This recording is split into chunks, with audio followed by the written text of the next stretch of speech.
हम सबों को अपना आशीर्वचन देने की कृपा करेंगे और जोरदार तालियों से सबका स्वागत हम करेंगे क्योंकि सर मजबूत विश्वविद्यालय के और सर हमारे बगल के बगलिया जिला के रहने वाले हैं और उनका कार्य क्षेत्र मुजफ्फरपुर था। तो सर का जुड़ाव पहले से ही मधेपुरा से रहा है और सर काफी एनर्जेटिक है और सर का मार्गदर्शन हम लोगों को मिलता रहता है।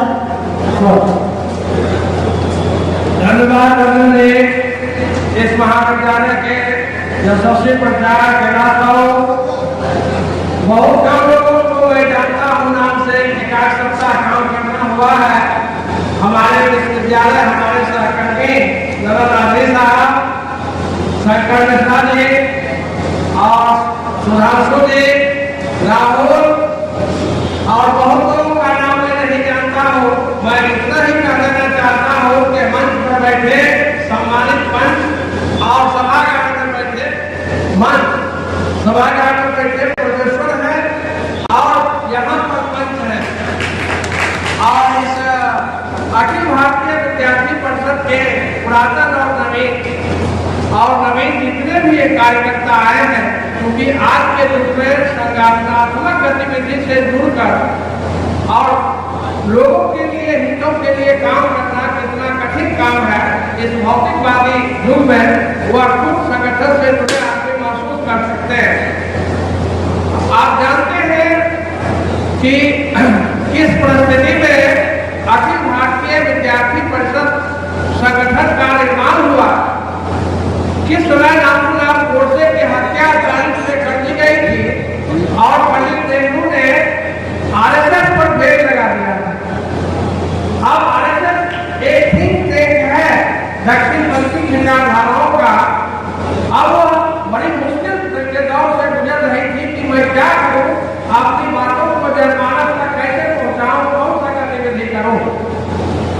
इसी परिवेश में 1948 में ही यह बात सुनिश्चित की गई कि अखिल भारतीय विद्यार्थी परिषद नाम का संगठन को गठित किया जाए और उसका रजिस्ट्रेशन 1949 में कर दिया गया। 50 से काम करना शुरू कर दिया, जिसको हम लोग आज विश्व का सबसे बड़ा छात्र संगठन मानते हैं। क्यों कोई बड़ा है, क्यों कोई छोटा है, क्या उसकी पूंजी तो उसका कर्म ही होता है। हमारे धार्मिक ग्रंथों में भी कहा है कि जैसा करोगे वैसा नहीं भोगना पड़ेगा। आज देखते हैं कि इसका नारा ही है कि ज्ञान, शील और एकता। अखिल भारतीय विद्यार्थी परिषद के साथ किस लिए काम करेंगे? तो राष्ट्र के पुनर्निर्माण के लिए। राष्ट्र का पुनर्निर्माण कैसे होगा? तो बिना ज्ञान का नहीं होगा और ज्ञान के साथ शील भी, सहिष्णुता भी चाहिए। और जिस देश की रोटी खाते हैं, जिस देश की हवा में सांस लेते हैं, जो हमारा राष्ट्र है, उसके प्रति हमारी प्रतिबद्धता होनी चाहिए। और प्रतिबद्धता ऐसा नहीं है कि हमारे देश में आज के छात्र कल के हमारे नागरिक हैं, वही हमारे राष्ट्र का निर्माण कर सकते हैं। उनमें सच्चाईता नहीं होगी, उसमें ज्ञान नहीं होगा, उसमें सहिष्णुता नहीं होगी, उसमें राष्ट्र एकता और राष्ट्रवाद की भावना नहीं होगी, तो हम कैसे एक राष्ट्र का पुनर्निर्माण कर पाएंगे? तो 1949 से नैतिक होकर काम करते करते आज देखते हैं अखिल भारतीय विद्यार्थी परिषद कहां से कहां पहुंच गया। 1961 में जब वो अपनी संग्राम चल रहा था तो हमारे अखिल भारतीय परिषद के छात्रों ने बढ़ चढ़ करके भूमिका निभाई। 74 के छात्र आंदोलन में बिहार और गुजरात के छात्रों के साथ इमरजेंसी पीरियड में अखिल भारतीय भूमिका जो है काफी प्रमुख रही।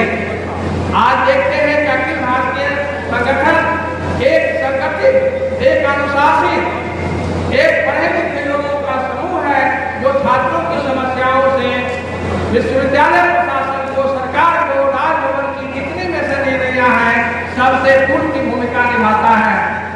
कई तरह के ऐसे कार्यक्रम करते हैं स्वामी विवेकानंद निःशुल्क प्रशिक्षण कार्यक्रम, जो सिविल सर्विसेज और प्रतियोगी परीक्षाओं में निःशुल्क शिविर लगाकर विभिन्न विश्वविद्यालयों में अखिल भारतीय विद्यार्थी परिषद काम करती है। चूंकि यह बहुत ही संवेदनशील और बहुत आप लोगों का ये वार्षिक संगठन है। आप अच्छे से इसको मनाइए, सकारात्मक भूमिका राष्ट्र निर्माण में लेने की कोशिश कीजिए और अपने संगठन की आपका ट्रस्ट एरिया जो है वो छात्र का हित है, तो छात्र का हित प्रशासन से मेलजोल करके कैसे बेहतर ढंग से उज्जवल हो सके, जो हमारा पर्यावरण है, जो हमारा इकोनॉमी है, उसी हिसाब से काम करना है।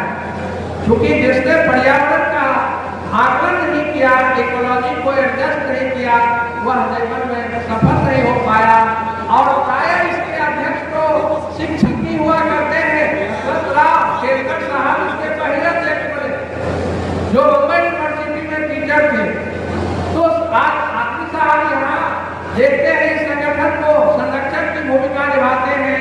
हमारे राष्ट्रीय स्तर पर राष्ट्रीय अध्यक्ष शाही जी हैं और राष्ट्रीय महामंत्री जो है देखते हैं कि चौहान जी हैं, और बिहार के ही यादव जी हमारे राष्ट्रीय महामंत्री हैं कि भारतीय विद्यार्थी परिषद। इसलिए अखिल भारतीय विद्यार्थी परिषद किसी पहचान का मुहताज नहीं। आप लोगों को हमारे तरफ से ढेर सारी शुभकामनाएं। कार्य की व्यवस्था है, बहुत बात में नहीं रख सकता हूँ, इतनी ही बात करके अपनी वाणी को विराम देता हूँ। आपने मौका दिया इसके लिए आपको